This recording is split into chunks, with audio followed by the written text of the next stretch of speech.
Oh, hi, everybody out there. How many people do we have joining virtually? Great. Welcome, everybody that is here in person. Welcome to Richmond. Welcome to Virginia Commonwealth University. And same to all of you virtually. We hope we'll be seeing you face to face soon.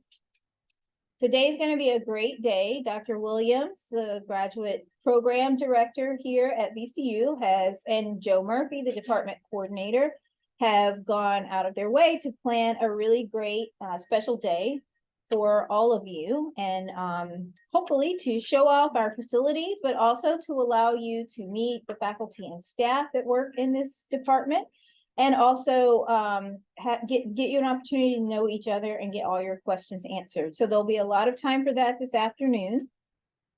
And make sure you enjoy the food. We do try to feed grad students whenever we can because they tend to like that. Food always gets them out. So in just a few minutes, we'll be joined by,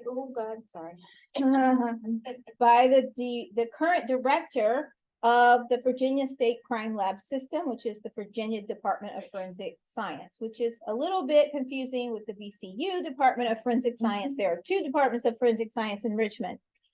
So Linda Jackson is the current director. Hi, come on in. And she's going to join us. And the reason that we have a DFS join us for this is because this graduate program, this master's program, was actually founded by the former director of the Virginia State Crime Lab System, Dr. Paul Ferrara. He is the one that conceptualized this master's program. And at the time that it started in 1982, it was primarily a program in the evening for forensic scientists that were already working at DFS labs who wanted to improve their credentials for professional advancement. And so that relationship began there in 1982, but it has grown significantly since that time. It has changed, but we've never lost our connection with that department. So one of the special things that she will talk to you about, and Dr. Williams will talk to you about later, is the relationship that we still have with the Virginia Department of Forensic Science. That relationship expresses itself in several different ways. We coordinate research with them. They help us on curricular matters and almost everything somehow we're involved. So Linda Jackson is here and she will talk to you about that. Otherwise, what I wanted to do now was just essentially welcome you to Richmond. How many of you are here from out of state? Anybody here from out of state? Where are you from? Just Maryland. Maryland. That's fine. That's still out of state. Well, welcome. Thank you for coming down so early. And how many of you are new just to Richmond? Great. Okay, awesome. Well, Richmond is a wonderful place to live and to learn. I came here myself 20 years and 6 months ago and had no idea. I thought this was just a stop. I was 29. Well, I shouldn't say I've now aged myself, but I was 29 and I never intended to be here the rest of my adult life, but it is apparent that that is what is happening. And that happened because to my surprise, Richmond really grew on me. And I think a lot of people have that same feeling, and even people that leave oftentimes want to come back. We have a visitor here, a former student who likes to come back and visit as well. So I think you'll find that if you haven't been to Richmond, you will find that it is a great small city that will really grow on you. And VCU is core to Richmond, Virginia. It's right here in the middle of town, between downtown and an area known as the Fan. It is a very vibrant part of the city, and VCU is ingrained in the culture of this city, which I like very much. And also we have great basketball, although our season opener did not show that because we got trampled. But we'll get back to being on top of basketball. But it is a great place to live, to learn, and to work. And I hope that you guys will find that too if you come here or today on your visit. So make sure you ask those questions while you're here today. I personally believe that the most important decision you have is finding a place where you feel at home, where you feel comfortable with the faculty and staff, and a place where you feel like you could thrive, and also a place that will offer you opportunities that will advance your career goals. That's really what's most important. A lot of students want kind of the easiest place, that they can get out the quickest. But I will say that that's often, or something sexy is there about it. Oh, this is really sexy and cool. I want to go there. But really, the most important thing is finding your people and finding the right vibe so that you can get through the degree program and come out on top. So I hope you'll think about those things today and ask all the right questions. We have current grad students, former grad student, faculty and staff who are here to help you through that. So with that said, I would like to turn it over to Ms. Linda Jackson, who is, as I mentioned, the current director of the Virginia State Lab System, which is Virginia DFS. And I will turn it over to you. Okay, yeah, we try to make it very confusing by having both BDFS and that we always have to do. Oh, yeah. Linda, can you? I'm coming over here. Oh, yes, I see what's happening here. So, so welcome. Again, my name is Linda Jackson. I have been the director of the Department of Forensic Science since 2013. The department is a little different than some other state laboratory systems in that we are not part of any law enforcement agency. We're not part of the Attorney General's office. We are an independent scientific agency. We are under the Secretary of Public Safety and Homeland Security within the governor's cabinet. So we're an executive branch agency, and we have 4 labs across the state. We have one here in Richmond, we have one in Norfolk, one in Roanoke, and one in Manassas. And so that gives opportunities for, we have had internships obviously done here in Richmond, but we've also had some done in Eastern, and there's that potential for doing one in other parts of the state if you are from other parts of the state and you're doing it over the summer. So it's been a very important partnership that our department has had with the criminal justice degree that has now become the Department of Forensic Science here at VCU. We've hired a lot of people who have graduated from those departments, especially in the master's program. I've taught in both. My background was as a seized drug examiner, so I did drug cases for many years. So my background is in chemistry, and so I taught for several years the drug course, which is still taught at our laboratory. So that particular course, you're being taught by working forensic scientists, and you're using the instruments that we use in the laboratory for casework. So, I mean, that certainly in and of itself is good experience. But, this is having this degree and this opportunity is really a wonderful experience to dig down and understand how things work, why things work, do a little research into particular areas.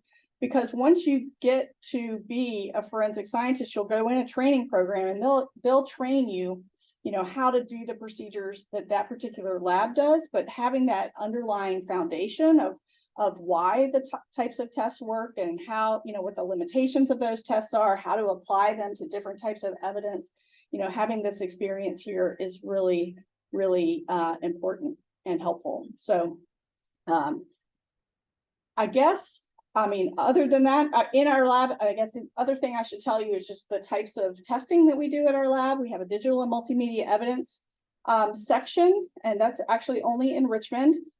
We have, let's go through the chemistry disciplines. That's drug analysis that I already talked about. Trace evidence, they basically do everything chemistry related that has nothing to do with drugs. So fire debris or arson investigations, glass, fibers, paint, I'm sure. Explosives. I was like pointing at Eric Hazelrig, who was a gunshot crime. Yeah, primer residue. Thank you. It's hard to remember all of them. And then toxicology. We do all of the testing for the postmortem testing for the medical examiner's office. We are separate agencies from the medical examiner's office. So If you're interested in anthropology, it is, you know, a different agency. They're under the Department of Health because they are pathologists and are doctors. And so that makes sense, but we are co-located in each of our facilities since we do share evidence. Also in toxicology, we do all of the driver blood testing and other testings to support police investigations like drug facilitated sexual assault. Sorry, trying to talk too fast. In forensic biology, we do what I call regular DNA, which is the autosomal DNA. We do mitochondrial DNA and YSTR testing as well. And we have a DNA databank that has over 500,000 samples in it, and was the first DNA databank in the country. Physical evidence, we do firearms and tool marks testing. We do latent prints and impressions. For impressions, we do tire, tread, and shoe prints. And then I already said digital, and so that is what we do for that. We do not go to any crime scenes. In Virginia, we're all about not looking like any of the TV shows. So nobody goes out to the crime scenes. We have a forensic training section that provides training about crime scene science to law enforcement agencies and law enforcement personnel across the country. So we accept evidence for just under 400 different agencies. So there's no way that our scientists could go to all those crime scenes. And so that is not how it works in Virginia. And then the last thing that we do is we have a breath alcohol program where we own and operate all the evidential breath test instruments. So if hopefully you will never see one, because if you do, you have been taken to some jail or sheriff's department and you are being given an evidential breath test. And so, but we have those, we license and train all the officers in the state. We have about 6,000 licensed officers in the state that can perform that testing. So that's kind of what DFS does. And we are, as I said before, we are very excited still to have this partnership with the university, where we're the laboratory that is affiliated with VCU that is part of their FEPAC accreditation. And so I'm happy to answer any questions that anybody might have. I will not be here the rest of the day. It is a state holiday today. Yeah. Oh, that's okay. So many of the scientists teach as adjunct faculty members for some of our courses. And Lynn serves on our graduate committee, so she's going to be reviewing all your applications along with me and the rest of a couple of other faculty members. And she helps us work on curriculum. And the drug analysis class is still at the lab. It is still at the lab, yes. We all of them were down there. I taught you. You did, and I got a B. Oh. The only B in my whole master's degree. Any questions? Here's a great chance to ask the special VIP questions if you have any. Yes. So I know to work at the Virginia State Lab, a forensic toxicologist needs their doctorate. So by doing the concentration toxicology in this master's program, what type of job could you get at the lab? So in toxicology, we have two different levels of scientists. So we have forensic scientists that do all of the testing. And they are qualified not only to do all of the testing independently, but they also evaluate all the data and they write reports and they go testify about that in court. The only difference is that the forensic scientist level people, do not testify to effects on the body. So they do all the same testing as what a toxicologist would do, but their testimony is focused only on what they did and the testing that they did. So, which is the same level of person as like any other forensic scientist in any of the other sections, where they do the testing and they go and testify about what they did. And so the difference is really that pharmacology piece. And so the forensic scientist positions require what academically? They require a bachelor's degree. I will say that a lot of the scientists we hire at this point do have master's degrees, and so it's competitive. It's very competitive if you only have a bachelor's degree, because there are so many people that are applying that have master's degrees. And so we do hire a lot of people that have master's degrees. Yes. Based on that, is it easy to move up in the Virginia State Department? Like say you have X number of years experience as a forensic scientist? Do you need your PhD to go up the level, or can you like climb up? Every lab is different in this scenario, but in Virginia, we have a professional achievement program so that there is a mechanism of moving through the pay band, basically, as well as for the forensic science level, there's a forensic scientist senior, and a principal forensic scientist that are all outside of that toxicologist position. And so there definitely is an opportunity to grow as a forensic scientist. That professional achievement, it takes into account different things that you have done throughout your career that make you a better witness, a better employee. It includes things like publishing a paper, having to do, something in forensic science, teaching a class, going to certain trainings, having an advanced degree. You get points in that for having a master's degree, because a master's degree is not required. And so all those things help move you through that band as a forensic scientist. What we don't have is anything that is just years of service based. So you don't automatically bump up just because you've been here 10 years. And I will just jump in and say that system that they have here in our state lab is a model system for the US for other kinds of labs. So that they give credit for these types of professional engagement activities is a really unique thing. And it really benefits us here in the VCU Department of Forensic Science, because as you mentioned, one thing they will get actual credit for towards a raise is teaching a class, having involvement in research, which will be likely to get them a publication. So it's a really great, that helps to make it a mutually beneficial relationship, in my view, rather than what in some universities experience a relationship where they're just sucking the lab dry. At least we know we're giving back, and that in some ways it's mutually beneficial. Yeah, I will say the one other lab system that I know has that we provided a whole ton of information about what our program is for that professional achievement. We provided that to the West Virginia State Lab system, and I know that about 2 years ago they implemented something that is not exactly the same, but it's kind of similar on the same kind of concept. Other questions? Since you brought up West Virginia, what's your relationship with other states and agencies outside of Virginia? So we don't share evidence, we don't do evidence testing for other labs. Occasionally we will help with technical review or something with an MOU if some other state lab nearby, has some kind of issue where, maybe they've lost a bunch of staff or something like that. But there are several professional organizations where relationships are formed. There's a American Crime Lab Director Association, ASCLAD, that is very active.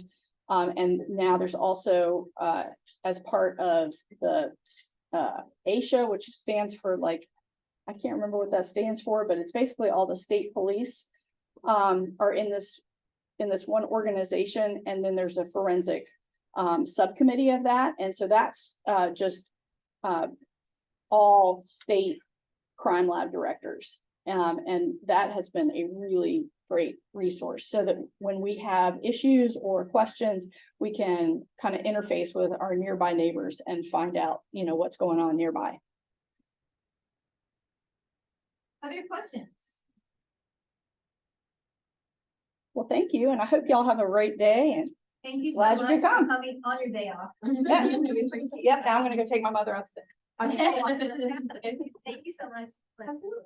We're very privileged to be able to have her here today, especially given that it's a day off. And as she mentioned, we're involved in a variety of ways, not just with her, but a lot of the scientists there in the lab. And that is one of the things I think that's also unique about this program, is that you will start building, if you come to this master's program, you will start building your network while you're here. It is one of the former lab directors from DFS used to call this a 2-year interview process, because you will from day one start interacting with professional forensic scientists who are current practitioners. And we value that, and not just with DFS. So I did want to mention that too. We stress our really unique and valuable relationship with Virginia DFS, but also I want to add, and I'm sure Dr. Williams will talk later, that we have relationships with many labs. Our longest, most important and formal relationship is with DFS, but we have interactions with many labs across the country, especially those in the Mid-Atlantic region, DC area. We're nicely placed for that because we're not too far. So we do have some strong relationships there. Not as close as some university else up there, but we're close enough to benefit from those relationships. So we have students, we have ongoing relationships and students at the FBI lab. We have a relationship with the Secret Service lab, DA, et cetera, et cetera. So that's that. So now it's time to do introductions, and most of our faculty have joined us, as well as our staff, one of our staff people, Joe. And so I want to go around. I'm going to start with the faculty and staff for introductions, and then we'll get to our visitors, if that's okay. Is that good? All right. So I think I mentioned myself already. My name is Tracy Dawson Green. I'm serving as the chair and a professor in the department. I've been here for 20 years. And I came from a private forensic DNA lab in the DC area, where I was managing our convicted offender DNA unit, as well as our sexual assault high throughput testing unit. And that was a very long time ago when those were first starting to be a thing in the forensic DNA community. I joined the forensic DNA community only 1 year after CODIS was launched, which is crazy and seems to make me some kind of dinosaur. CODIS is our national database. And so I had a great experience in that role for several years. And then I left that role and went to the Department of Forensic Science at George Washington University for a year. Then I had the opportunity to come here. And actually the director of DFS at that time kind of facilitated that move. And as I mentioned to you, I had no idea I would stay this long. And now it is my home, and I don't think that I will leave. And so that's my experience here. I teach, I'm an administrator, and I also have a research lab in forensic biology, forensic DNA.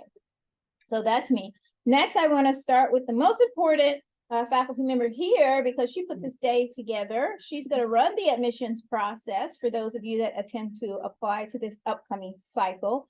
Dr. Sarah Williams, many of you have already talked to her. Stand and introduce yourself. And talk loudly so that they can hear. This is what I'm going to do. No, I can't do that. The course is too short, sorry. Hi, I'm Sarah Williams. I am, I guess, a local to this area. I got my undergrad degree in biology from William and Mary in Williamsburg, my master's degree here at ECU in criminal justice, specializing in forensic science, and then I immediately went to work with the crime lab here in Richmond in the DNA unit. So I worked there, working cases for 5 years. And then came over here to teach full time. So I literally have spent my entire adult career in a 1 square mile. But I love it. I then got my PhD while I was teaching in the biochemistry department over on the medical campus. And so I now currently teach the forensic DNA courses upper level undergrad and graduate level. And I run the graduate program. And I do research on body fluid editing. Thank you. Dr. Earhart. Department of ECU and mostly a research and development background, so I worked at the. Analyze that. I do know that you have so much data. I was at the National Labs before coming to ECU. Here, I'm one of the professors that has a research lab over in Temple Building across the street. I came here with a primary research focus on forensic microbiology, so actually looking at biochemistry and profiling of different bacterial threat agents like anthrax and plague. Since then, I've pivoted my research a little bit to kind of focus on non-genetic signatures, so biochemical signatures and other methods for helping improve DNA analysis, human DNA. You skipped over your years at the FBI. National Labs. Okay. Happy. I know. All right, Dr. Alvis. My name is Amanda Alves and I'm toxicologist. I have a degree in pharmacy, master's degree in organic chemistry and a PhD in toxicology, forensic science toxicology. My graduation is from Brazil, and I'm from Brazil. I did my master's in Brazil, my PhD in Portugal. And then I'm here to teach toxicology, and then teach toxicology, instrumentation, and also chemistry. My research is focusing opioid research. So we do research in forensic analytical and forensic toxicology, but also in vitro cytotoxicity models and also animal models in toxicology. So kind of they call classic toxicology. And currently we have projects in alternative matrices like analysis of opioids and bones. We have projects about in silico predictions for metabolites produced synthetic drugs. And we also have a project that we are developing drug analyzer for kids. Thank you. Mr. Hazelrig. Hi, my name is Eric Hazelrig. I got my degree from VCU, my master's degree, this program. And afterwards, I went to work at a veterans hospital in research, and then I went. Well, actually, I was doing that while I was getting my master's degree, and then after I graduated, I was hired by the same organization that Sarah was in and Linda talked about, the lab downtown. I worked in the trace evidence section, analyzing all the things that Linda was trying to name off for trace evidence. Most of the things, not all the things. I then came to work here and been here since 2005, teaching. Unlike many of the people that will be speaking today, I don't have a lab. I was hired primarily to teach, but I also do take on students from time to time. This semester I have students working on the efficiency of extracting guidable liquids in suspected arson cases, working on that project. But I don't have a lab. My primary job is teaching and the associate chair. Thank you. Dr. Simmons, who is just off of plane from Israel yesterday. I'm a forensic anthropologist. I've worked at several different universities before coming to VCU 9 years ago. I've also, most of my work has been international for non-government organizations and the Organization for Security and Cooperation in Europe and places like that. Working in Bosnia, Kosovo, Sri Lanka, Guatemala, etc. Primarily in terms of war crimes investigations. I do, actually at the moment, probably the majority of the forensic anthropology casework for the offices of the Chief Medical Examiner here in Virginia. Although there's an anthropologist in Western Virginia, and thank goodness covers that. But I've now suddenly taken on part of Northern as well, in addition to the Central District and Tidewater. I teach mostly undergraduate classes in professional practices, crime scene sometimes, intro and a graduate level class in forensic anthropology every couple of years. Thank you. Mr. Stockman. Hello, everybody. My name is Steve Stockman. I'm a professor in physical track. I'm your resident CSI guy, certified crime scene analyst. It's funny, Linda Jackson was up there. I worked with Linda for 18 years before I came over here just last year. So I'm the lab has a body that teaches police personnel how to properly work crime scenes, and they've had that body since 1974. So I taught there for 18 years. And decided to come on over here and teach students the same type of stuff. So that's that. I'm a veteran this weekend. I was at Navy for a few years. I'll give you a hug. Anyway, well. Thank you. Ms. Murphy? I'm Joe Murphy. I think I've emailed all of y'all probably. I am the non-scientist here. Our last class was the first year in college. I've got my master's in social work that I did get at VCU, so I am around undergraduate at UVA. And I saw you roll your eyes. And I'm the coordinator of the department and also do our community engagement, since forensic science is such a cool,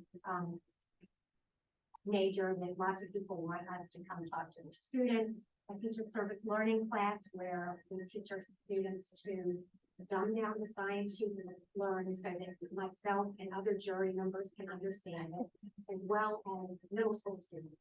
So we then go out and teach, middle school students for the current, teach your love and hopefully get them engaged in science. Thank you. Welcome. Dr. Peace? Good morning and almost afternoon. Welcome to Richmond. I have worn a lot of hats at VCU. Magic. But the one most relevant is I am a toxicologist. I have, right now, my research is focused on understanding the impact of electronic cigarettes to the criminal justice system and to substance use and addiction profiles. And so that has, I've been doing that research for more than a decade. So my research program has essentially really pushed federal agencies to develop more robust regulations. So I testify a lot in Virginia's General Assembly. I testified to the FDA, Food and Drug Administration, about that. That research has also really walked me also into the cannabis industry, and not just in the national perspective, but also internationally in terms of the lack of quality assurance in that. And so we have been very vocal as a research team to report adverse events. So people who are consuming cannabis products, they don't, and if they have an adverse event, they don't know who to turn to. Usually what has happened is that they have consumed a product that is adulterated or contaminated with something else, and something else that is particularly dangerous. So I've been the voice essentially representing them in policy holders' bills. So I am from Ohio, got my bachelor's degree in chemistry in Ohio, took a few years off. So I am the picture of the winding path. I did a handful of different careers that had nothing to do with forensic science, but taught me to be a creative scientist. And so I'm always an advocate of, learning how to be creative and use the tools that you have in front of you to answer really hard questions. So I got my master's degree at George Washington University in DC, finished my PhD over on the medical campus, and I've also run a private forensic toxicology lab. I managed one of those for a few years. So, so a lot of hats, but home is here. So I was really fortunate a few years ago to be able to come back. So, Thank you. Dr. Singh? Good morning, everyone. My name is Banaswar Singh. I did my PhD from West Virginia University in Morgantown, and then postdoc at Texas A&M University in College Station. And in Texas A&M University for the Department of Environment, I am a forensic entomologist working on determining time shift there using insect and microbes. So we also worked on how microbial succession patterns in PMI definition, and not only on land, in water, and at many other locations. I work very closely with Dr. Simmons on some of the projects we are working. Other area that I work on insect and microbe interaction and how we can use that to improve PMI estimation procedure, as well as on molecular systematics of movement. Some of the work we are currently working with on, getting human DNA profile from challenging samples like from bone, maggot crop contents, and that. Thank you. And I want to say, since that's our entire faculty. We have one faculty member, another forensic DNA person who is on leave this semester, Dr. Kathy Connon. She'll be back with us next semester. Who has also had about 10 or 12 years as a practitioner before she came back to academics. And then Stephanie Walcott is missing today, and she sends her regards. She woke up this morning, her and her daughter, with a fever and some cold symptoms. So we asked her to stay home.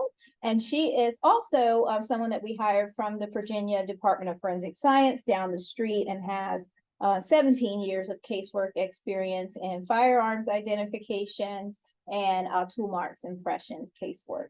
So we are very lucky to have a very amazing faculty. And I want to let you know, as you are looking at different universities for your graduate degree options, that it'll be hard to find a faculty just like this somewhere else. We have 11 full-time faculty. All of our faculty, as you have heard about, have either practitioner or forensic practitioner experience with cases and or relevant forensic research experiences before they came to VCU. And so that's a really unique thing about this department. And we really value that experience. They bring that experience to the classroom, to our students, but they also bring their connections from their time out in the field before they came back to VCU, which is very beneficial to our students. And so we have a wonderful faculty here. We also have another staff member who is not here today, Barbara Payne. Because our faculty are so successful in their research endeavors, and because even in our instructional endeavors, we're pretty expensive, we have our own physical tech who helps us manage our department financial affairs, and she's working at home today, so she's not with us. And then we also have a full-time undergraduate academic advisor. The last thing I'll say before we introduce you is that these faculty won't be just in passing in the hallway. Every single one of the courses, labs that you take with us are led by a faculty member. We do have amazing GTAs, who I'll introduce next, but and they assist the faculty to prep labs and assist with questions. But our faculty are in all of our labs. So you will not come here and be taught in a lab by a PhD student. Not that they're not wonderful, but that's not what we do. You're going to be taught by someone with relevant experience here. So I wanted to mention that. With that said, I want to introduce our GTAs that are here to join us today to help answer your questions. We'll start with Sierra. Just say your name and where you came from and your track here. Yeah. Hey everyone, my name is Sierra Labroni. I got my undergraduate degree from VCU and I'm currently pursuing my master's degree here. I'm a second year grad student in the biology concentration and one of the GTAs for the department. Thank you. Leanne? Hi, my name is Leanne, Fox, I'm not a GTA. Oh, sorry, other grad students. I didn't mean to say just GTA. Other grad students. These are, by the way, these three are currently in the program that you came here to learn about. Go ahead, I'm sorry. Leanne, where are you from? Oh, it's Virginia Beach. I'm in the trace track. I'm one of the rare few. It's a good track. Yes, we love it. And Go it's a Trace. project with ATF. Doing a project with ATF Lab. I forgot to mention we have students often go there. Paige. Hi, my name is Paige Pidler. I'm also from Ohio. I got my undergrad at Eastern Texas University in forensic science, and yeah, I'm a grad student here, second year. All right. Thank you. Biology concentration. Oh, Olivia. Yes, Olivia. Hi guys, I am the GPA in the department. I'm a second year graduate student and I am forensic bio, and I also went to undergrad here as well. Great, thank you. Thank y'all for being here today to help us. So now we want to hear from you. We want to know where you're from, what undergraduate academic institution you're from, and what track you're interested in here. So yes. Yes. Okay. All right, I know that, you guys are excited about hearing me talk for an hour, but I do want to spend some time talking about the curriculum and the admissions process and the application process, so that you kind of have a good frame of mind when you go down and speak with the faculty and you see all of the facilities and everything, and so that you have more of a complete picture of the program. I love interaction, so if you have questions, don't worry about, what's that? Don't worry about interrupting, or just raise your hand, ask me if you have any questions, and we can address them as we go along. Demetrius, do you mind if I mute you? Who else? Everybody else is muted. Okay, great. Okay, great. All right, so most of you who are here probably already know this, but I just want to make sure everybody's kind of on the same page. Ms. Jackson kind of made this clear as well. Forensic science is very much a laboratory science. So it's less of a police science, less of a crime scene investigation science, and more of a laboratory science. Now, that's not to say that some of the students who go through our physical analysis program don't end up as medical legal death investigators or crime scene investigators. But for the most part, we're training laboratory scientists that don't typically go out into the field. And so forensic science by definition is the application of science to the law. And so that can cover any specialty where we have evidence that there are questions that the jury or the judge may have. For the most part, the most common disciplines within the field can be categorized into like criminalistics and then specialty areas. And so criminalistics is kind of this, leftover offshoot from the 60s and 70s when the crime labs got started. And it really refers to the biological and chemical specialties that you commonly see. So fingerprints, firearms, biology, which is specifically human DNA in this context, trace evidence, toxicology, drug analysis, impressions, tool marks. And then there are specialty areas that are not, that either require additional education or that we don't commonly see in a typical forensic laboratory. So anthropology, there are only a couple of anthropologists in crime labs in the United States, and they're mainly either at the FBI or another federal lab. But most of your anthropologists are actually college professors that do that service on the side, like Dr. Simmons mentioned. Forensic entomologists likewise. So Dr. Singh does a lot of expert review and analysis of cases where there are insect remains, whether it's succession on a body or just the presence of insects on evidence. But you won't really find very many crime labs that have forensic entomologists on staff, simply because it's not a big enough specialty that a standard laboratory is going to need. And then because it's not a biological or chemical science, digital forensic kind of falls into this specialty area as well, even though most laboratories now do have digital forensics units, and actually police agencies have digital forensics units as well now, because the use of technology is so pervasive, and we're tracking cell phone triangulation from towers, and we're looking at photos, and we're tracking people on GPS and all of that. So digital forensics is becoming a really big area of specialty, and that's why we're developing a new program, which I don't think any of you are interested in, but I'm going to talk about it anyway for students who may watch this later on. And then forensic dentistry and forensic medicine or forensic pathology are other areas of specialty that we don't technically train for. You have to be a medical doctor or a dentist and then go through additional training at that point.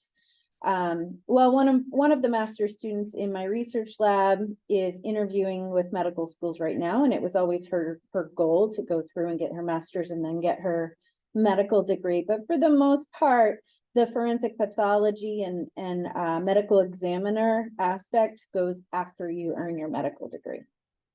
So that's kind of categorization. And other specialty areas like engineering, those are typically private companies that do forensic engineering, and you won't really see those in a typical forensic lab.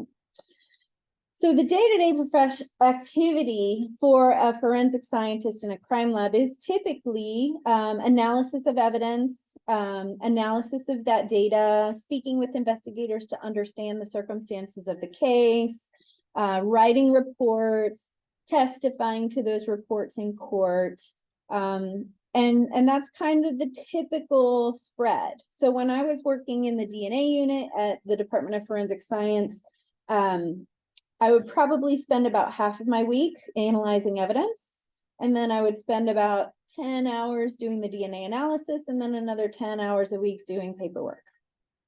And so to me, it was a really interesting job to have because I could choose what I was doing at the, depending on my mood and depending on what I felt like doing that day. And there was always variety. The evidence is always different. There's, different circumstances. There's different, types of evidence. It's a problem-solving event. And so it was a really fulfilling job for me. And you'll find that a lot of forensic scientists feel the same way. So our program is designed to prepare you primarily for that career in a forensic laboratory. Now, again, as I said, some of our students do go on to law school, medical school, crime scene unit, medical legal death investigations. But for the most part, our goal is to train you for work in those forensic laboratories. I would say probably 1 to 2 students a year go on to get their PhD or their medical degree, or they go to law school or something like that. But again, for the most part, our students are placing within 6 months in a crime laboratory. We're FEPAC accredited, which is the Forensic Science Educational Program Accreditation Commission. And if you're looking at other schools, I would highly recommend that you ask about FEPAC accreditation.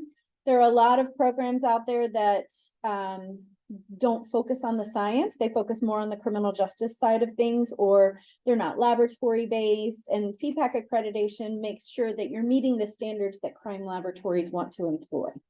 So a lot of the requirements that they have are going to be requirements that crime laboratories have for their potential employees. So for our standard criminalistics master's program, which most of you are interested in, we have 4 different concentrations, which you guys have already become aware of: the biology, chemistry with trace, chemistry with drugs and tox, and then physical analysis. And I'll go over kind of the differences between those and the curriculum requirements between those as we go along. And then we also have a new digital forensics and incident response program that is pending approval by the state. So it's made it all the way through VCU, but we still have to get approval by the state before we can have a new curriculum. And we hope if that's approved that we'll start accepting our first couple of students in the fall.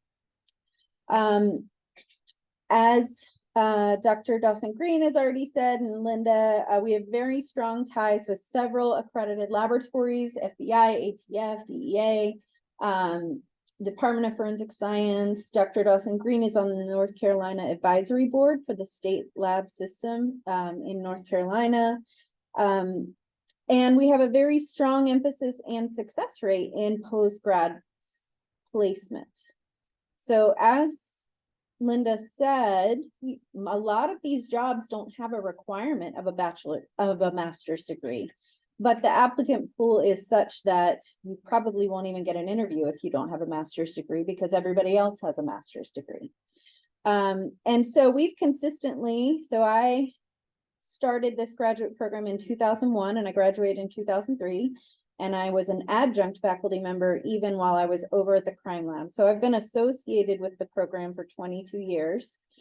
And every year we have 95 to 100% placement of our graduates within 6 months. So we have a very good track record and a good reputation in the forensic community for training scientists. And so our students do very well. As you've already heard, the faculty have crime laboratory experience. 82% of us have spent at least 5 years in a crime lab. Many of us are still performing some type of consulting or case analysis. And we're all very active in forensic science organizations, which benefits our students because we have good networking. Our students get to present their research and get their faces in front of other practitioners and hiring professionals. And we have a very good research record and productivity. We pretty consistently are awarded somewhere between $500,000 and $1 million a year in National Institute of Justice research funding. And master's students drive that research. We have maybe 4 PhD students. So most of that work is being done by master's students who then become co-authors on papers and are able to travel and present their research and get jobs because of that research. So the benefits of our program. So as I walk you through the curriculum, you'll see that almost every course has an associated lab with it, or it's kind of a hybrid lecture and lab together. Because we want you to spend as much time getting practical experience and hands-on time on the instruments as possible, because again, that's what's gonna get you a job. The equipment that we use is currently in use in forensic laboratories, so we don't have any old equipment. We do have some state-of-the-art stuff that's not in crime labs yet, but should be in the next 5 to 10 years as well. And several of our students, including Professor Knight, got jobs because they had experience on those instruments and the labs wanted to bring that instrument online in their lab. Our laboratory class sizes for the graduate program are very small, 12 to 14 students. You're each working on your own project. You each have time on the instruments. Everybody has their own microscope for microscopy. And again, as Professor Dawson Green said, the faculty teach these labs. We don't have teaching assistants teaching the labs. Right. Benefits of the curriculum, again, are strong ties and opportunities for research. So our research project is a really huge and fundamental part of your time here as a graduate student, and it's really going to give you the kind of intense hands-on experience that's going to be useful for you in terms of getting a job and moving in through your career. And most of our students, all of our students go through the directed research project, and then some students also do independent studies on a second smaller project. A lot of these are funded through either research assistantships or work study positions or grant funding by the faculty. So for the most part, 85 to 95% of our grad students have some type of funding. It may not cover everything. Most of the time it doesn't, but it covers living expenses or spending money. It's not always a lot, but we do sometimes also have research assistantships that cover a stipend and tuition. And I'll talk about money as we get along. It is a small program in a really large university. So we have over 30,000 students at VCU, but we only have 50 graduate students here in the program. And so with 11 faculty members, we get to know you guys pretty closely. Most of our classes are either in Harris or in the new STEM building that you'll visit. And so you'll be in the same area all the time. Like you'll be walking by our offices all the time. We leave our doors open so you can say hi. And so we feel like it's, even though it's a huge university, it's more of a family kind of environment in the department itself. And a big university has a lot of advantages too. So we have this beautiful gym the size of a city block. We have several different dining opportunities on campus. We have really great access to learning opportunities and tutoring and a really robust career services.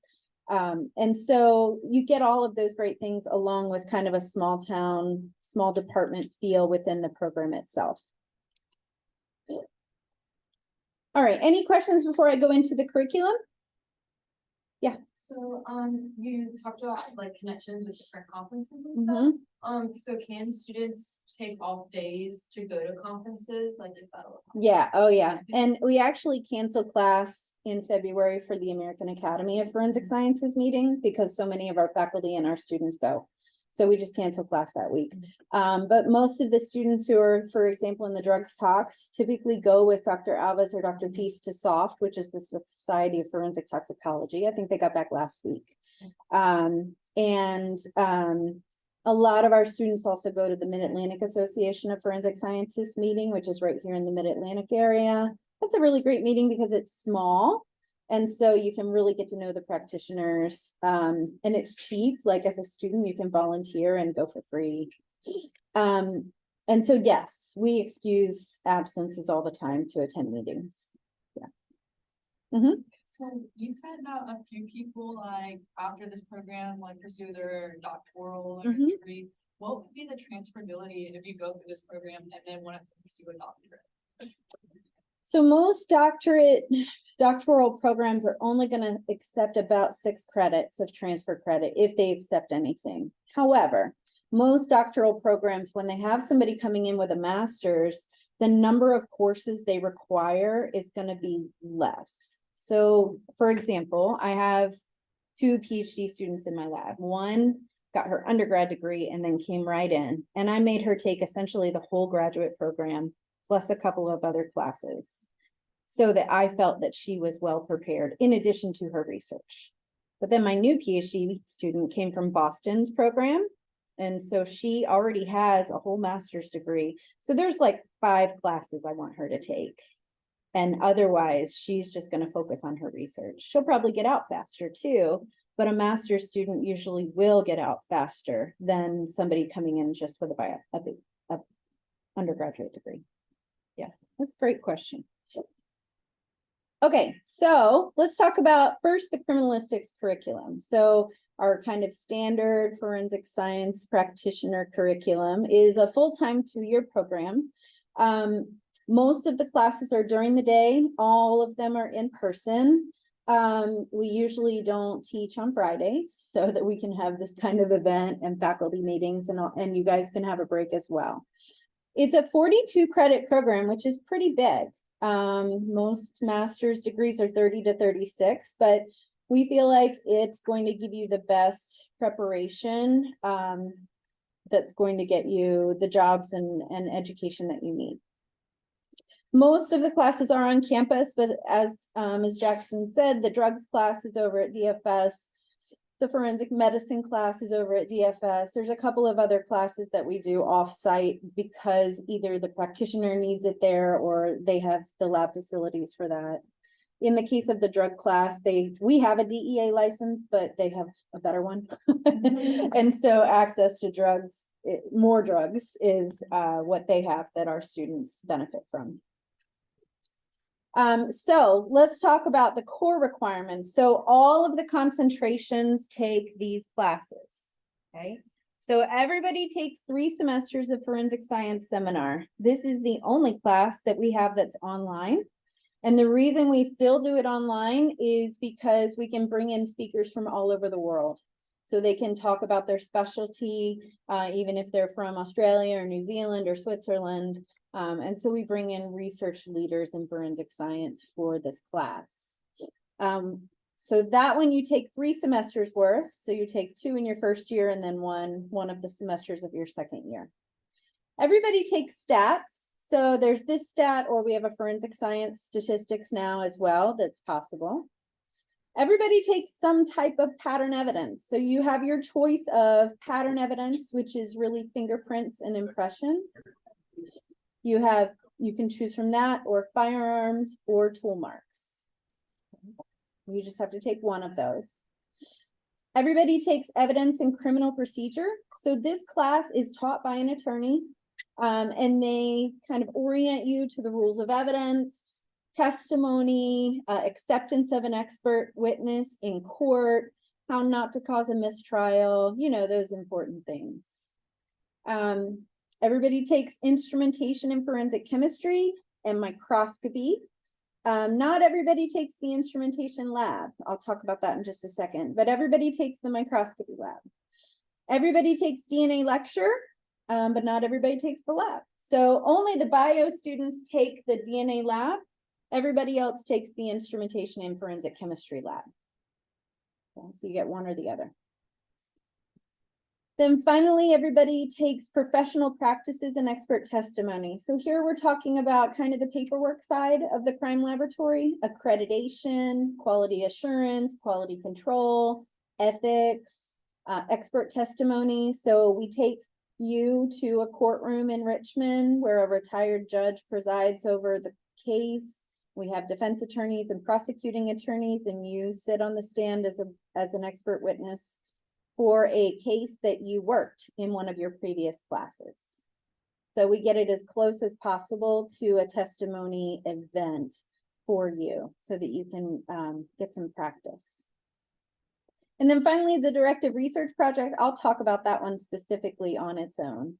So we'll talk about that. Any questions about the core? And if any of you on Zoom have questions, you can put them in the chat. Yeah. Is there like, kind of like a guideline of what we should be taking each semester? Yeah, and I have that in 2 slides, I think. Oh. Yes. Did you have a question? Yeah, how many credits of each are like all of the other core classes besides the second? So they're all 3. Or some are 2. So the instrumentation lecture and the DNA lecture are 2, and then the lab is the 3rd credit. Yeah. Other questions? All right, so if you're in biology, so here at VCU, primarily the biology concentration is focused on preparing you to be a human identity forensic scientist. Now, certainly there are, I agree, other parts of forensic biology that are important, but for the most part, the jobs are in human profile development. And so that's kind of where we focus. We do cover some other topics like microbial forensics and entomology and anthropology, but for the most part, we focus on human identity. So, and if you're thinking of med school, this is where you would go as well, here or toxicology. So you'll take advanced forensic DNA, that's a lecture and lab course, 3 credits. And then in that course, you cover, we cover the advanced side of human DNA profile development and analysis, and you do a mock case. In 686, this is primarily lecture. You've got some small lab components, but we're talking about, you know, where the field is going. We're looking at the current research and developing research, and more complex topics such as probabilistic genotyping and biogeographic ancestry and what's it called? Forensic investigative genetic genealogy, which is probably what you've heard about with the Golden State Killer, where they uploaded the evidence sample into ancestry.com and found a relative and then found the perpetrator that way. So we talk about those things in 686. Then the biologists take crime scene investigation. This too is lecture and lab. It's important that you know where your evidence is coming from, and how it can be compromised and how to prevent that. Everybody takes population genetics. So this is specifically one of the FBI's quality assurance standards. So if you don't end up at VCU and you're interested in biology, you have to have biochemistry, population genetics, molecular biology, and training in statistics to be hired anywhere in a DNA lab in the country. So make sure that you get those things. We do that by looking at your undergraduate transcript, as well as requiring that you take a molecular course as one of your electives and that you have PopGen. Yeah. Any questions on biology? No? All right, so for drugs talks, there's a lot of you here for this. Everybody takes advanced drugs. That's a lecture and lab course that again is at the crime lab. Everybody takes 2 semesters of talks. They are also lecture and lab combined. Whether you want to be a drug analyst or a toxicologist, you're going to take these 3 core courses. The choice of what you take in the next line, medicine or crime scene, really depends on where you want to go. If you want to be a toxicologist, a lot of times your samples are coming from the medical examiner's office, dead bodies, right? And so forensic medicine is, you're going to be interfacing the most with the medical examiner. Hey there, are you here for the open house? Oh, yes. Yeah, come on in and sit down. However, if you want to be a drug analyst, you probably should take crime scene investigation. And the reason is that most of your evidence is coming from crime scenes. Additionally, not in Virginia, but in other states, often your drug chemists are dispatched out to scenes for meth labs because they're explosive. And so drug chemists know how to make those safe. And so some states and jurisdictions do send their drug chemists out to do that. So it's important that you know how not to mess up your crime scene while you're making that meth lab safe. So that choice is really dependent on what you're thinking. Now, certainly you can take both as in your electives, but we want to make sure that you get at least one of those. And then for your electives, you have more credits than the biologists have. One of those needs to be a 500 level or above chemistry course, just to buttress your qualifications, get some graduate level chemistry in there. Questions on this concentration?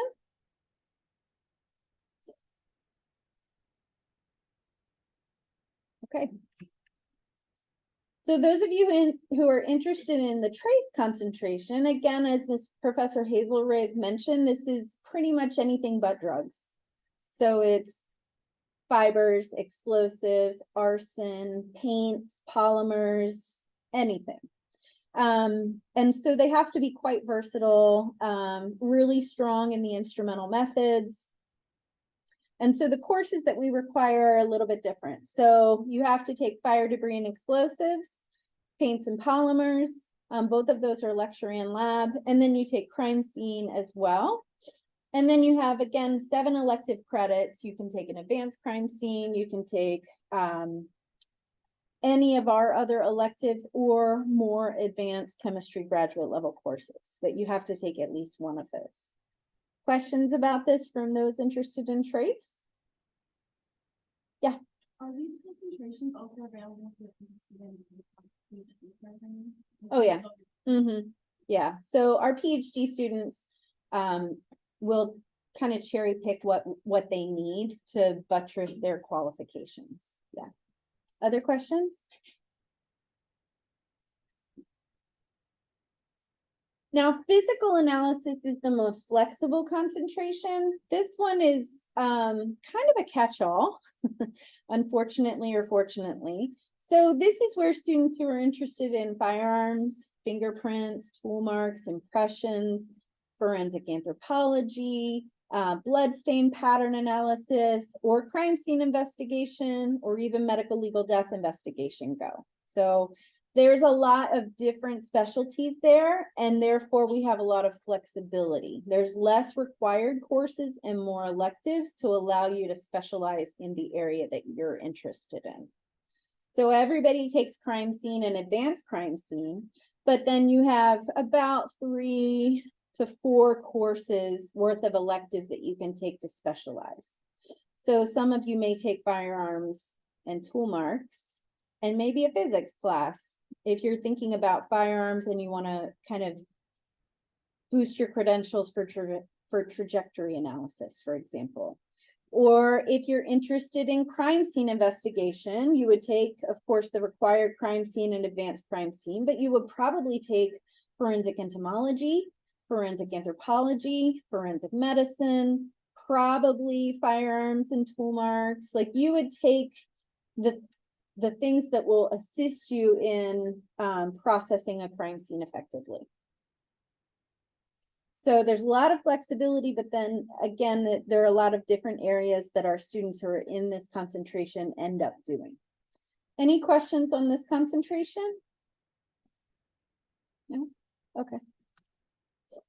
All right, so this is an example semester by semester. We have this in our student handbook, which I can send out when I send out the this recording to all of you. We have it for each specialty, but this is just for the DNA specialty.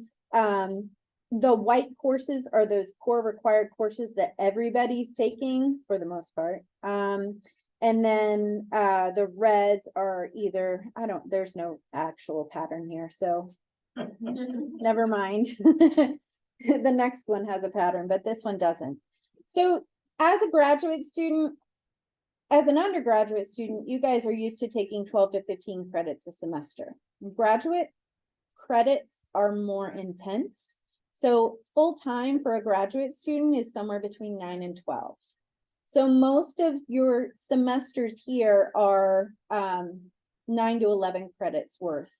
And that's kind of normal. And most of you take the same thing in your first semester. Pretty much everybody takes microscopy and lab, DNA lecture, instrumentation lecture, seminar, and then you either take the DNA lab or the chemistry lab. So everybody's in the same classes the first semester. This also gives you the opportunity to switch concentrations if you find once you're in it that you want to try a different concentration. Because everybody's in the same classes, we can pivot before your next semester. Okay. Questions on this? Would you consider it doable for someone to be a full-time student as well as a full-time employee? No. No. Oh, gotcha. So we've had a couple of students have to drop out because of that. For the most part, we recommend no more than 20 hours a week of employment. But almost all of our students are employed somehow. Most of them in the sciences here at VCU somehow, and it's about 20 hours a week. Yeah. Other questions? Now, most of the time, when you do your directed research, you do some of it in your second year, but you actually, most students start it and do the majority of their work in the summer between their first and second year. And I'm going to talk about that in just a little bit. So moving on to the digital forensics program, which again is still approved by VCU, but not yet approved by the state, and we hope to enroll students in the fall. This too is a full-time 2-year program. It is designed specifically to train digital forensic analysts. And so the requirements are very different from our criminalistics program. You'll see the courses are for the most part very different. However, we still require the same type of extensive laboratory work and hands-on experience, and you can expect to take some classes on and some classes off campus. So this is the entire curriculum because we don't have multiple concentrations. I think it's the entire curriculum, yeah. 3, 6, 9, 12, 15, 18, 21, 24, 27. Sorry, it's my first time presenting on the digitals. So everybody takes these digital forensic courses, and then you'll see there are some common courses that the criminalistic students take as well. So our digital forensic students, as well as our criminalistic students, take seminar. Everybody takes directed research. Everybody takes crime scene investigation or medicine. Our digital forensic students also take evidence and criminal procedure and professional practices, because again, these are common requirements for any specialty in the forensic sciences. But you'll see that the rest of their courses are very focused on specific topics in digital forensics. So not only like actual physical analysis of devices like computers or smartphones, but also cloud-based data recovery, whether we're talking about Google Drive or Apple or even Internet of Things like your Ring cameras and that type of thing. Those are all under the purview of digital forensics. And so each of these courses is designed to teach students how to process that type of evidence. And then this is an example of that curriculum. Again, it's a full-time 2-year curriculum with common courses to the criminalistics, and then their specialties are in red because I did this one. So regardless of the program that you're interested in, we're very, yes. Can you accept questions from us? Yeah, of course. Does this program accept, does it have a tie to NSA or DSSA from the military?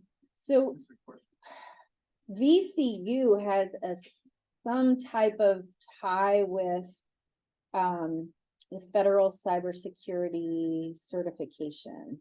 And so a lot of our faculty, you're really stretching me here because I'm a biologist and I built this program, but I did it with a lot of help from digital forensics people. So VCU has some type of federal cybersecurity certification. And then the students that come out of this are going to have appropriate mobile forensic certifications for different areas of training. Does that kind of address your question? Kind of, sort of. Yeah. I'll ask you questions later. I'm a little terrified. Okay, yes, I'll be happy to do my very best. So as soon as this is approved by the state, we'll be hiring at least one faculty member who will be in charge of this program. Yeah. Okay, So, as I went through, almost all of our courses have both laboratory and lecture, again, because it's important that you have that hands-on experience. Over 75% of our elective courses also have a laboratory component. The ones that don't are things like forensic medicine, where the medical examiner is not gonna show you bodies and have you help autopsy them, that kind of thing. So moving on to talk about the directed research project. And again, this applies to either of our programs. You're required to take 3 credits. Some students take a few more. Usually you start this in the summer between your first and second year. And it is required that it be some type of original research in forensic science. So it has to be forensic science associated. It cannot be just like a validation of an instrument. It's supervised by a principal investigator or a research mentor, and that can be either on campus or off campus. And so we find that that's a really strong advantage to our program. So we have students every year go to the FBI or the ATF or the DEA.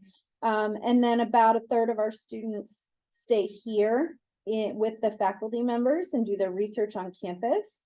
And then we have other students go to the Virginia Department of Forensic Science, the Maryland State Police, pretty much wherever they want to go. So we've had students go as far as Switzerland and Australia, Canada, California. They go where they want to go, and I'll talk about why that is in a little bit. So this is just a small list of some of the places that our students have gone for their directed research project. And the decision in terms of, and this is the faculty members and their interests, and you can actually find, you don't have to read this too carefully because we've got a sheet right here that lists our faculty and the research areas that they're interested in that you can take when you leave. So the decision as to whether to go on campus or off campus really has to do with kind of what you're looking for. So it's an intense research project. And you need to think about your career goals and where you want to go. So for example, if you are from Kansas and you want to go back to Kansas to work in the crime lab there, it might be to your advantage to try to get a research opportunity in the Kansas crime lab because it gets your foot in the door, right? And possibly your family lives there and you can live there for free.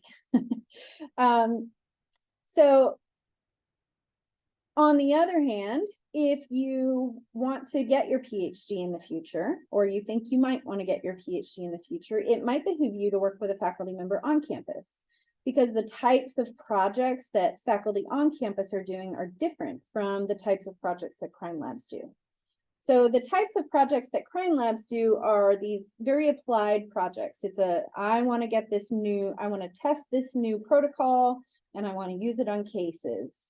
And so all of the developmental research has already been done. And so you're pretty much validating that analysis method in their laboratory so that they can use it on casework.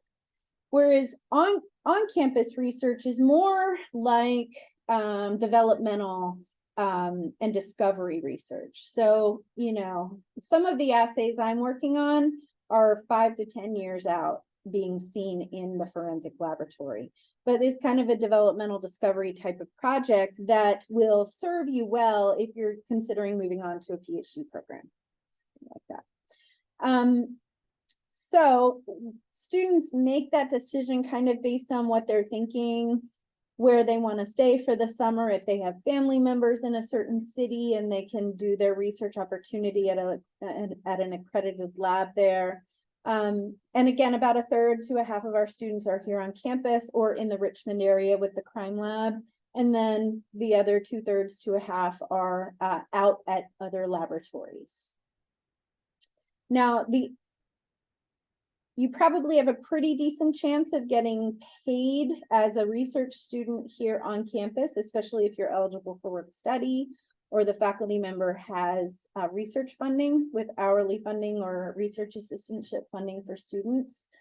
Most of your state and local crime labs do not pay their interns. So it's a volunteer basis, and that's why I always say kind of try to find one where your family lives, because you're not gonna get paid and you're gonna have to pay for living expenses too. The exception is that, I'll get just a second. The exception is the federal agencies. So the federal agencies pay their interns. Some of them also even offer housing allowances. So that's a good advantage to those. Did you have a question? Graduate teaching assistants pay. Yeah, I'll talk about that. Yep. Does faculty, like when you want to do an off-campus opportunity, does faculty like help you reach out to them and make that connection? Yes. So when you arrive here in your first semester, I will kind of tell you what you're going to take the first semester, but you're going to be assigned to a faculty advisor who's in your subject area. And so they're going to help you identify laboratories that you can do your DR on. They're going to mentor you on the kind of unique subspecialty that is what you're interested in and help you network within that area. Like I'm useless for anything but DNA, really.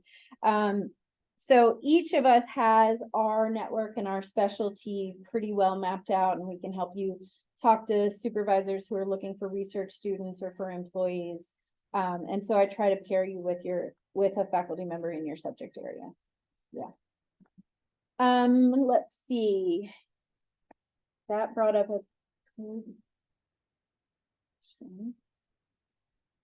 But even if you're off campus, you have to have on your committee. So you have a committee of at least 3 people. Even if you're off campus, you have to have a committee member. One of those has to be faculty members. And so they help work you through the paperwork requirements of directed research and make sure you're meeting those original research requirements. And they help advocate if something goes wrong. So I had a student who their research, they ended up having a conflict with their mentor, and I helped her work through that, and we made it work and she got through. So that's why we always require a faculty mentor. So the research that our students do is really important and relevant to forensic science. So we strongly recommend that our students present at forensic science conferences, and over 75% of our students each year present their work at a conference. Sometimes the work is confidential. The crime laboratory doesn't want them to present it. We got busted a little bit a couple years because of COVID, but for the most part, we're at about 75% each year presenting at those conferences. And most of that work does go on to become published in the literature. So we've had 72 manuscripts published, and again, over 65% of those manuscripts have master's level co-authors on them. It usually takes a couple of master's level projects to get a paper. And so you'll have a couple of other co-authors along with you, but yeah, it's really cool that our master's students help drive our research. In terms of job placement, as I already mentioned, 95 to 99% of our students have a position in the forensic science or a related field within 6 months of graduation. So some of our students choose to go into like clinical toxicology or biomedical research, or go on to get a PhD in a related but not forensic field, and that's their choice. And that's why we hit 95 to 100%. But typically within 6 months of graduation, everybody's placed, even during a recession. All right, so any questions about the curriculum before I move into the application process? Yeah. So the students that start their research like their first summer, how many hours a week do they typically spend in the summer? That's a great question. So if you're on campus, it's usually kind of a lower intensity, longer duration, like maybe 20 hours a week during the summer, and then you continue working in the lab in the fall, and then you defend in the spring. Whereas if you're off campus, you have to do everything in the summer. So you pretty much work full time in that off-campus lab all summer. And then you can spend the fall and even the spring analyzing your data, writing your thesis, presenting and defending. But all the lab work you have to get done in that 15-week period. Yeah, that's a great question. Other questions? Yeah. Do students, after they complete an off-campus one, do they like typically say, oh, like that was such a great experience, I like that I had that intensity over the summer, or do they typically were like, I wish I did the on campus instead. It's kind of 50-50. What I will say is the ones who do it off campus are relieved to defend in the fall so that they can really focus on job searches in the spring. So the ones who are on campus often are defending like in April. And so they're writing their thesis and writing their presentation while they're presenting at conferences and searching for jobs. So that's definitely a lot for your last semester. Other questions? Great questions, guys. Okay. So the application process, all of this, pretty much everything I said, but also all of the application requirements are on our department website and in our bulletin, which is linked in the department website. But when we're talking specifically about admissions criteria, so this is for the criminalistics master's program. We're looking for a GPA minimum of 2.9. Our average for the past 10 years or so has been somewhere between 3.4 and 3.6. It's held steady at 3.57 for the past 2 years. And that's just kind of normal, but we consistently accept students with a 2.9 or a 3.0 because of either their research experience or the level of their recommendations. GPA is not even a major criteria for us. It's one of several things we look at, but it's not a major criteria. Really, honestly, what we care about when we look at your transcript are how you're performing on those upper level science classes that are going to be important to you as a forensic scientist. I honestly could care less if you got a D in world history as a freshman. Like, what I want to see is that you're performing well, A's and B's, and maybe the occasional C on your upper level biology or chemistry or whatever sciences you're taking. So you need a degree in the natural sciences. This could be forensic science, biology, chemistry, physics, math. And then everybody needs 8 credits of organic chemistry. So that includes the labs, 8 credits of general biology. That includes the labs. Now, those of you who are coming from chemistry or biochemistry degrees and you're looking at drugs tox, we do allow biochemistry to count for one of those courses. And then we split out additional requirements by concentration. So whether you're interested in trace or drugs tox, you have to have 9 additional credits in upper level chemistry. Specifically, we're looking for instrumental analysis. We would like to see PChem as well, if you can get a hold of it with the lab. But instrumental analysis is going to be really important. To the point that if you don't have it, we will make you take it in your first year here at VCU at the undergraduate level, which will be in addition to your graduate courses and will be tough on you. So try to take it as an undergrad if at all possible. Any questions on the chemistry? Yes. Do undergrad students who are already at VCU fill? Yep.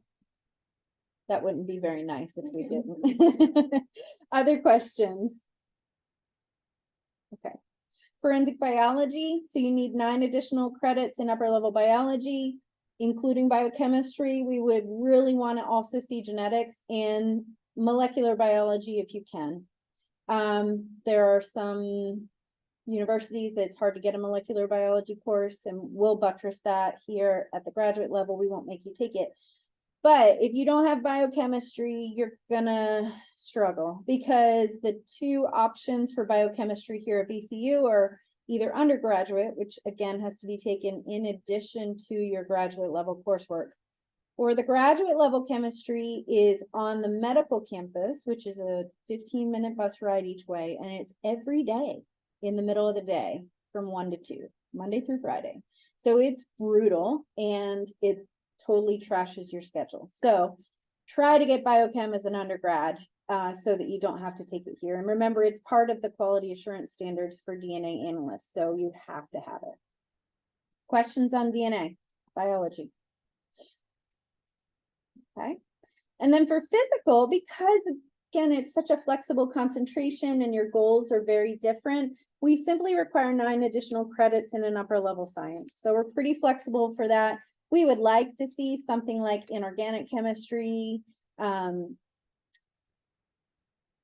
But we aren't too picky on the physical concentration. Yeah. All right. So for the digital forensics, the admissions criteria are similar but different, right? So we're looking for GPA. Again, and I forgot to mention this, but neither of our programs require a GRE.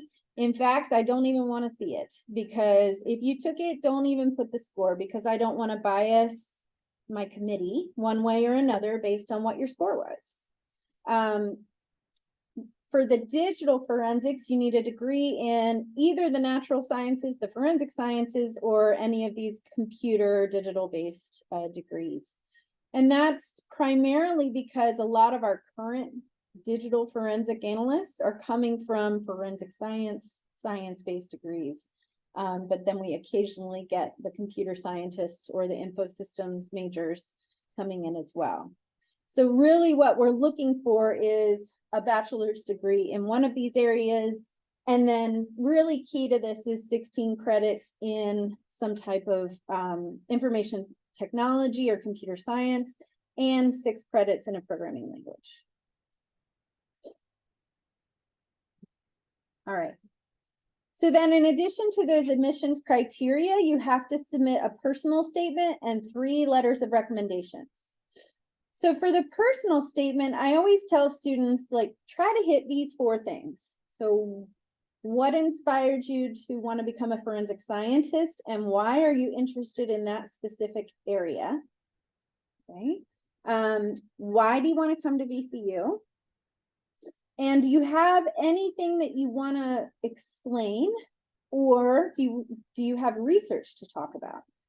So when we're reading these personal statements, we're trying to figure out your motivation. We're trying to figure out that you actually have an idea of what forensic science actually is, and not just something that you saw on TV. And we're evaluating you for teaching assistantships. I need to know who to assign you to for a faculty advisor. And I use your personal statements for all of that. So if you have research experience, talk about it. If you have a particular faculty member that you want to work with, tell me. And also, if you have problems that you need to explain in your record, this is your place to talk about it. So for example, when in my last semester of undergrad, I was pregnant and working and doing research, and I failed a class because motivation was not what it should have been. So, you know, in my personal statement, I explained this is what was going on in that semester. I failed this class. I then went on to take a graduate level biochemistry class and got an A. So you can see that my performance is still very good and at the graduate level, but this is what happened. And so if you have a circumstance that gave you a bad semester or a bad year, this is where you should explain it. Don't just leave it for us to try to guess. You know, we know that life gets in the way of your studies, and we want to kind of understand your situation as much as possible. Questions on the personal statement? Yeah. So how long would you like them to see? How long would you like to see the paper? And, is there any like specific format that y'all like? 1 to 2 pages. No specific format, a double space 1 to 2 pages, not single space. And no specific format. I've seen them in letter format. I've seen it in just kind of essay format. Either one is fine. Other questions about the personal statement? Definitely have somebody proofread it. Yeah. Does it matter like what order Not at all. And this is not a comprehensive list, but that's kind of what we're looking for. Yeah. All right, and then your recommendations, you need 3 recommendations. When you go through the electronic application process, it's going to ask you for the emails of your recommenders. You do not have to pay or submit your application. The minute you put those emails in, it's going to send them a link. So I don't know what your faculty members are like, but I know that the rest of my faculty can sometimes take a month to 6 weeks to get through to a recommendation. So if you're planning on submitting your application over winter break, you might just want to start the application process now get those recommenders to agree to do it, put their email addresses in so that they have more lead time to get those recommendations submitted. So that when you're ready to hit the submit button and pay your fee, your recommendations are already in progress and we don't have to wait another month or two for those. Okay. So you can start an application without, you don't pay until the end. So that's what I would recommend. Get your metadata in there, get your recommenders in there, and then hit save and come back to it when your personal statement is ready. Yeah. So say like, do y'all consider applications, like if the recommendations are not like completely ready when the application is? So say like, I submitted my application tonight and got like the personal statement and everything, but I'm just waiting on my recommenders. Do y'all look at the personal statement? We wait till it's complete. The only exception is when we get to like May and you're still missing one recommendation, we'll look at it at that point. Because it's kind of not your fault. Yeah, so that's a great question. The other, what else was I gonna say? In terms of choosing your recommenders, you definitely want to pick people that know you well. You need at least one science professor. If you did any research with anybody, definitely ask them, because if we see that you did research, but we don't see a recommendation from your mentor, that's kind of a big red flag. Like, oh, maybe they didn't get along. Maybe the research didn't go well. Maybe they dropped out halfway through the semester. So definitely get your research mentor to be one of those recommenders, and they should expect it. So it's not a big deal. Try not to do like potentially biased personal recommenders. And so this is like family members, pastors, that kind of thing. Employers from your part-time jobs are fine as long as the other two are balanced, right? Questions about recommendations? Yes. Would it be bad if you had 3 science professors write recommendations? Not at all. Not at all. I'd love to see that. Other questions? Okay.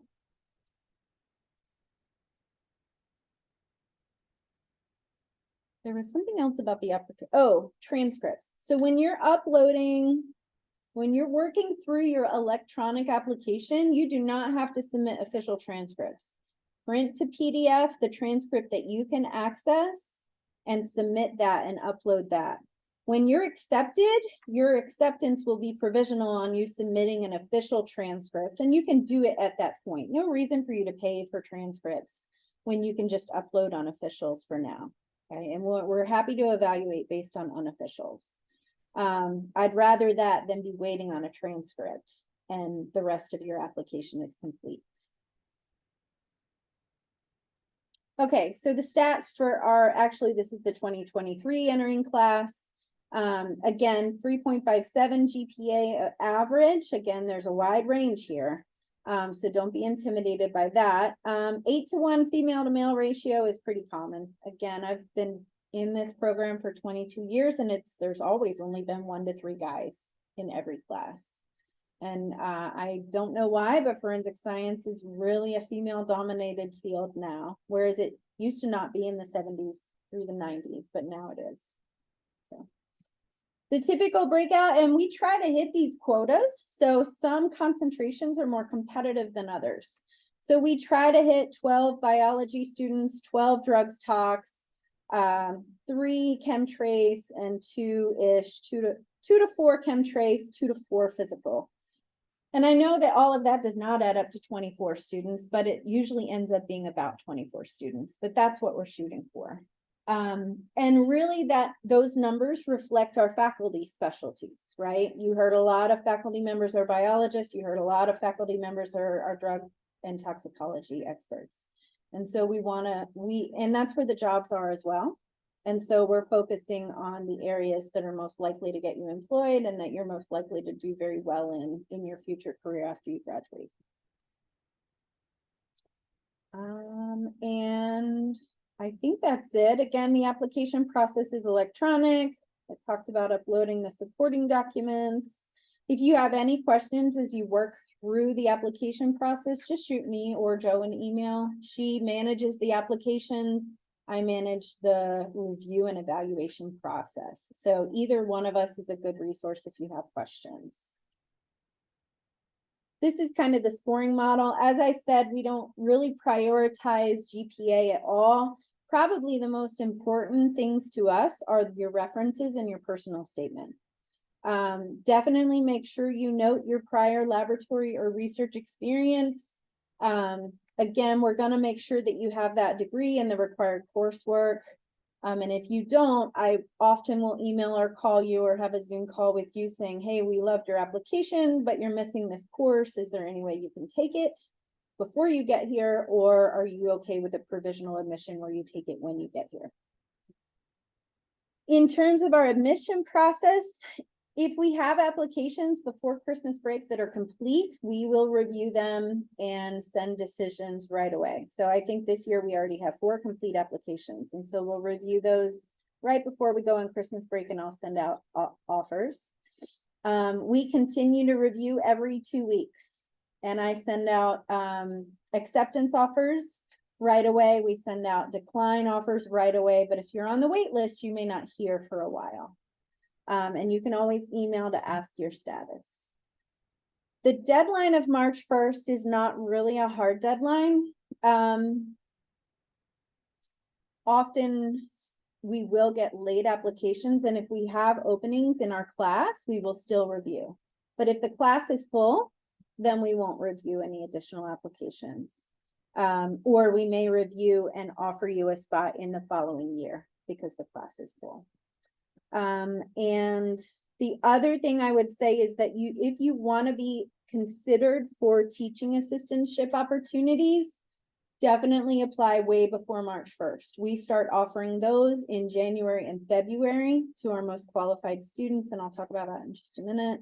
And so definitely don't wait till March 1st. Did you have a question? Yes. Is there an interview process, or is it just based on your online? Just the online application. Mhm. When does the application- It's open. Like, when do you officially open? It's open. Oh, I can't apply to next year, so I'm a junior. Oh, September 1st. Okay. Yeah. Sorry. I was like, it's open, I promise.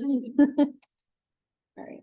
So somebody asked if they don't have the 8 credits of organic chemistry, you need 2 semesters of organic chemistry lecture, 2 semesters of lab. If you don't have it, you can still apply, Jessica, but we will require that you take it before you get here. So VCU has organic 1 and 2 with labs during the summer. Your local university may also have organic 1 and 2 with labs in the summer. So you will have to take organic before you get here.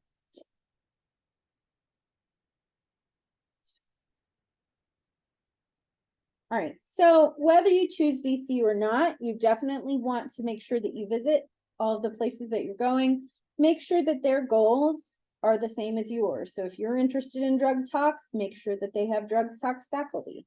Make sure that they have good research opportunities in the specialty that you're interested in. You want to make sure that your goals align with that university's goals. Again, as I said, make sure that they're FEPAC accredited, look at their curriculum. We have to think about money. Graduate school is very expensive, and a lot of forensic science programs, including us, don't have full tuition and stipends to cover the entire cost of your education. You want to consider the faculty and their connection to the professional community. So are they networking well? What are their job placement rates? Where are their students being placed? And how does the campus and the department kind of vibe for you? Do you like the social aspect? Do you like the location? There are a lot of things to think about. In terms of funding, I know I promised several times to talk about this. So we evaluate all applications for teaching assistantships. And so a teaching assistantship in our department is 20 hours a week. You're assisting with 2 or 3 courses. Again, the faculty teach the labs. So primarily what you're doing is preparing the labs, being in the classroom to assist and circulate as the faculty teaches the lab, and then maybe helping with grading. Okay, and so in exchange for that, It's a $12,500 stipend over the 9 months, September to May. And it does not cover tuition. So tuition is still your responsibility, but you have living expenses. Again, we consider all applicants, and honestly, we want to see decent grades, but really we care more about your research and or extra scientific work history, because you're going to be setting up instruments and preparing reagents, and we want to make sure you have that experience. And so we offer 4 to 5 of those each year, and we split it across the concentrations. Again, as I said, 85 to 95% of our active students are employed in some way. And so we do, if you find you're eligible for work study, we will find a position for you in a lab, in a research lab, for paid. We have several students that are teaching assistants for either departments of biology or chemistry, depending on your specialty. You could be teaching intro to biology labs, you could be teaching intro to chemistry or organic chemistry labs, depending on your qualifications. And so that too covers a stipend, but not tuition. We often do have 2 to 3 students on research assistantships, but it's usually in the second year. So when you're doing your directed research project, if your faculty member is funded and they have a research assistantship, they can provide that to you, which covers a stipend and tuition. Again, that's 2 or 3 students a year in the second year, not the first year. And then we always, every year, have 3 to 4 students working at the crime lab. So they have this ongoing big project where they're digitizing their old case files. And so pretty much you're scanning case files. And so the crime lab works around your schedule and you're getting your foot in the door in the crime lab. And so that's a really great opportunity as well. So again, most of the students that want positions have them. We have several students who don't work because they have VA benefits or children or, some other thing. But most of the students who want some type of scientific opportunity have one. Yeah. Questions? Okay. All right. And then finally, I always advise people that forensic science is a position of trust. And as such, you'll be undergoing background checks, potentially polygraphs, extensive questionnaires about your job and personal history. And so this is the time to clean all of that up if you aren't already cleaned. So I would not completely be discouraged. I have a student who was convicted of a felony as a minor and still got a great job. I have a student who failed a polygraph for a local lab in Florida, but then got top secret clearance at a federal lab. Like, it's all over the board in terms of what they accept and how the background process goes. But I would say, start to behave yourself. Don't do drugs except for pot. And if you want a federal job, stop doing pot now. Or THC or any of the cannabises. Clean up your social media, take any racy pictures off, pay your bills so that you have decent credit. Yeah, anything that you do in your life is fair game for background checks. So kind of keep that in mind moving forward.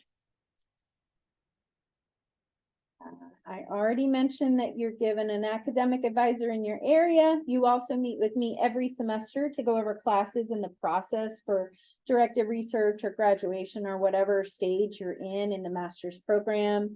And again, we have a really great relationship with the Career Center. Actually, our forensic science specialist in the Career Center is married to an alumni who now works at the crime lab. So he really knows forensic science. And so that's really great to have. We have a couple of different forensic science student clubs, one that's general for undergrad and grad students, and then we have 2 graduate student clubs as well. So there's a lot of community and things to do in the program. So any last questions before we quit and go downstairs to see the department? Yeah. What is the estimated yearly cost of tuition? That's a great question. I think the last time I checked, and don't quote me on this, and it changes all the time, I think it was 26 for out of state. What's the in-state? Less than 26. It might be 15, I can't remember. So there's a there's a VCU tuition calculator. And the key there is that you choose graduate student Monroe Park campus. And then you choose full-time graduate student and it'll give you a per semester calculation. Yeah. And then there might be a question in the chat. Yeah, so if you have financial difficulties and you want to request an application fee waiver for your application, you just send an email to Jo with a copy of your transcript, give her a quick brief detail of why you're requesting the fee waiver, and then we review your transcript to make sure that you're a good candidate and then either approve or not the fee waiver. Any other questions before we go downstairs? Yeah. So for the transcript, if you apply like your fall semester, senior year, and you're gonna take other classes that could affect like what you're looking for on the transcript, how do you know if we're gonna take those classes or plan to take that, or should we like say? You can say it in your personal statement, but if I see you're missing a class, I'll just email you and say, hey, what are you taking? Or maybe you should take this, you know. Yeah, great question. All right, so those of you who are online, thank you for joining us. I'm gonna stop the recording and sharing, and I'll post this on YouTube and send out the link. For those of you who are here, we're gonna pack up our stuff and go downstairs. So you will not be back in this room.